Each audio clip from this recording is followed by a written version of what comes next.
the fourth part is light therapy. And light therapy means in the morning you want bright light. The first thing you want to do right after you get up is look out your window and look at the blue sky.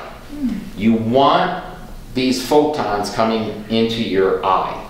If you can go outside, even better, because the infrared from the sun will bounce off the vegetation around you, and it will be a similar effect to an infrared sauna without it being so hot. Of course, it is hot here.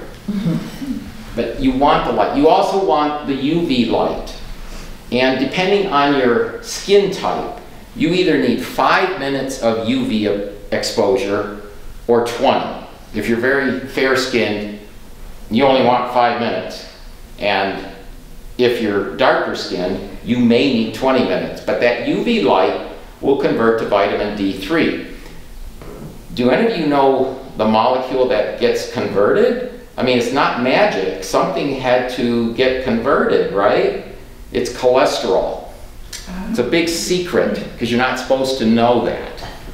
Well, then you can't take those statins. Yes, yes, yes. Cholesterol. Yes. So your cholesterol will convert to vitamin D3, but you've got to help it with the UV from the sun. So the sun gives us UV light and infrared light. It is everything for our planet, and it's everything for us. Just don't burn your skin. That's the challenge, okay? Now, the other side of light therapy is important. So I'm still on this fourth area. You want dull light before you go to bed. When you're winding down at night, you don't want any bright light. You want all your lights low, and preferably you want red light. So go buy a red light bulb. When you go to the bathroom before bed, you don't want that overhead light. You want a light bulb or a night light, and preferably with a red bulb in it. Okay? You don't want seeing white light, and you don't want anything bright, like the Gremlins, bright light. They didn't like that. So now that will help you sleep.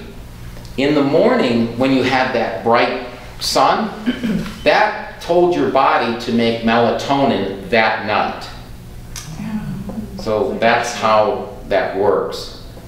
Okay. And then you don't want to negate that melatonin by seeing bright light in the evening. Okay. The fifth area, most of you are very good at, and that's social interactions, which keeps our brains healthy. Now, one thing you'll note is those of you in the walking group, let's see what you're already doing. The cardio side of the fitness is taken care of, right? So that's the exercise portion. The light portion is taken care of because you walk in the morning, right? And since you're walking with other people, you're not walking alone, you have the social side. So that's 2.5 out of the 5 just being in the walking group. Now let's take that a step further. How do you stand? How do you sit? And how do you walk? So there's a famous book. It's the Bible for physical therapy, and it's called Becoming a Supple Leopard. And the first part of the book is about that. And so I will summarize it for you.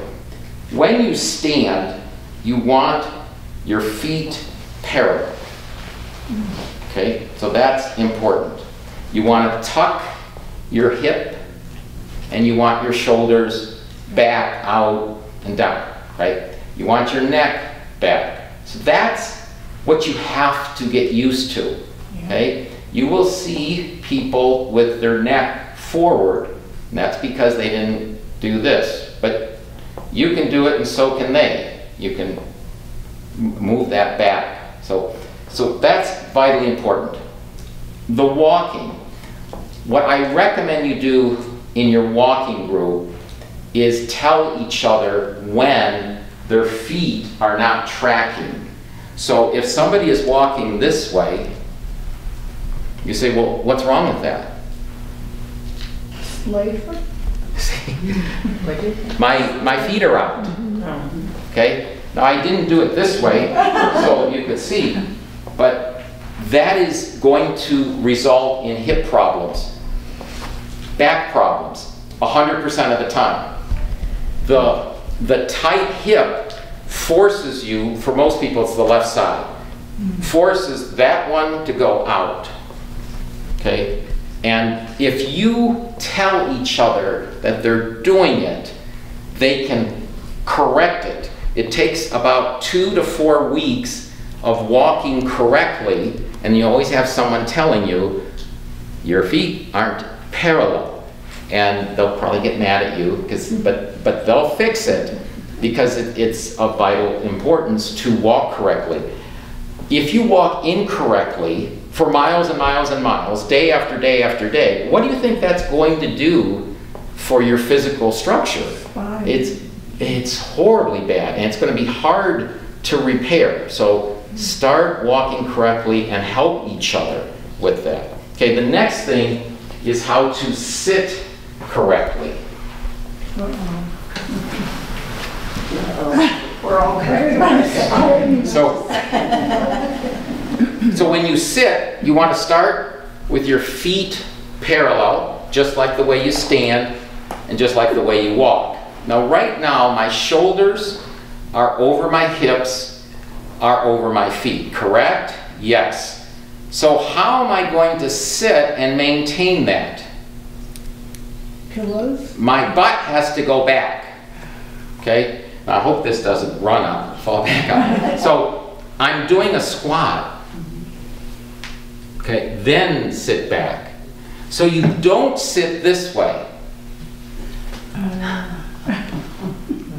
Because what you want to do is hinge at the hip. So I'm hinging. Okay, now I can lean back. When you try this, you will notice a lot of your knee and back pain is gone the first time. Wow. You will also notice when you stand up, now it's going to be the opposite, right? So I don't stand up with my shoulders back here. I've got to get my shoulders over my knees. So I lean forward and stand. Oh my gosh, is that